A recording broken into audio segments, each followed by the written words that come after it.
What is up, everyone? Welcome back to Tech Blizzard. I'm Ben, and today we're going to be covering something very exciting: DJI's entrance into the FPV drone market. Now, this is something I'm actually super into because I do love FPV, as this is a Tyrannus QX7. I haven't built my first drone yet, but I've been flying on DRL Sim for a while now, and I love it. It's so cool. Allows you to have so much freedom with what you do. And that's why I find it so interesting that DJI is fully getting into this, because it is going to be a growing industry and market. So, in this video today, we're going to be covering the specs relating to this drone. Starting off with the camera, I'll have all of the specs up here and in the description of the video on their official website. I'll just highlight the main things. So for the sensor, we're going to have a 1/2.3 inch CMOS sensor with 12 million usable pixels in that, an aperture of 2.8, a focus range of 0.6 meters to infinity, and an ISO of 100 to 12,800. Its photo format is JPEG. The video resolution can shoot up to 4K at 50 to 60 FPS, and it can shoot full HD at 50, 60, 100, or 120 FPS. Unfortunately, we don't see an ultra slow-mo at 240 or beyond, but this is a pretty good camera for an FPV drone. Usually, on a normal FPV drone, you'll see people put a GoPro on, and the actual image you see is usually analog, but we're starting to see more digital systems. But nothing good as this. Now, the max video bitrate of this camera is going to be 120 megabytes per second. Color profile is standard D Cinelike. It also has electronic image stabilization available called Rocksteady by DJI. It has distortion correction, and that's the camera. The rest of the specs have been up here. You guys have seen. They're also down in the description if you want really fine details on exact specs. Alright, moving on to the gimbal now. Let's get into this. So it has a mechanical range of -65 degrees to 70 degrees. That's a fairly big range. Now, out of that -65 to 70 degree range, you have a actual tilt angle that you can adjust of -50 to +58 degrees. There's a stabilization on a single axis tilt, and the EIS is on the rotational axis.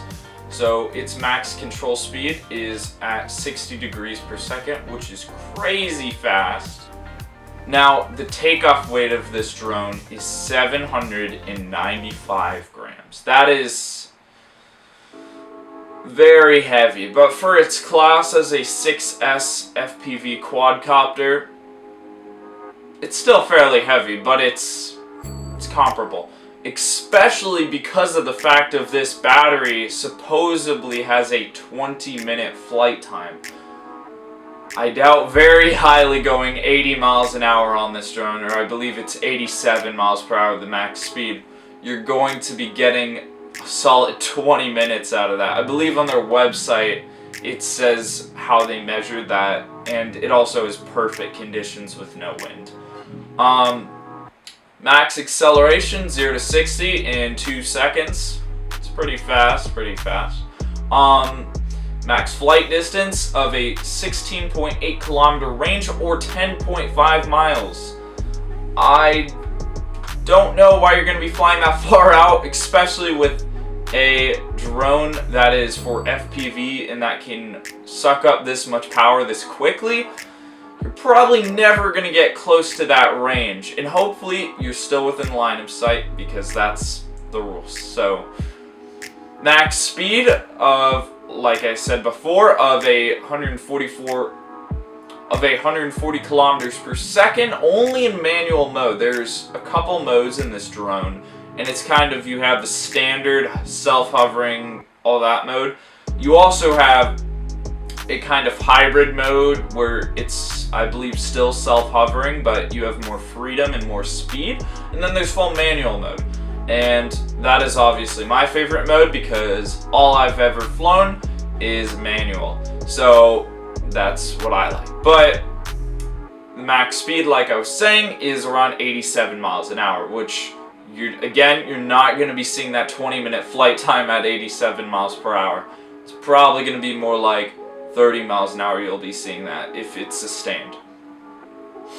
Now, on this drone, there's no internal storage, just a nice heads-up warning, but it can support up to a 256 gigabyte micro SD card. It uses a 6S LiPo as the battery, and is also GPS enabled. Now, this drone transmits up to 50 megabytes per second on 2.4 gigahertz up to 5.8 gigahertz, and has a live view of 810p resolution at 120 hertz refresh rate at around a 28 millisecond delay at the max. So still not as good as analog, but it does look very clean, and that's kind of thing. The $1,300 kit comes with the FPV drone, the FPV goggles version 2, the DJI FPV goggles battery, the DJI FPV remote controller, and everything else you see on screen right now.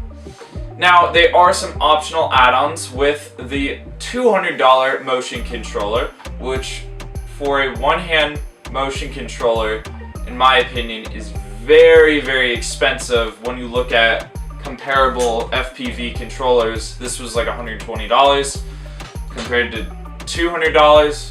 I don't know. $300 Flymore kit for 2 extra batteries and a charging kind of hub, and $160 for 1 extra battery. That is a lot for 1 battery when comparing to competition. Now, in my opinion, this drone is actually very good for the FPV community because it's going to get more people involved. People are going to get more excited about FPV. They're going to learn more. They're going to race more. They're going to do freestyling more. And I think it's going to be overall a positive for the FPV community. For the pricing and all this, for the setup, it's probably going to be equivalent to going out and buying really high-end goggles, fairly like a really good quad, maybe like a $300 quad you build, some really nice Fat Sharks, and kind of setting all that up, adding all that stuff up, you're going to be looking at around this price range. So it is comparable to a very high-end analog or customized digital system, which is good.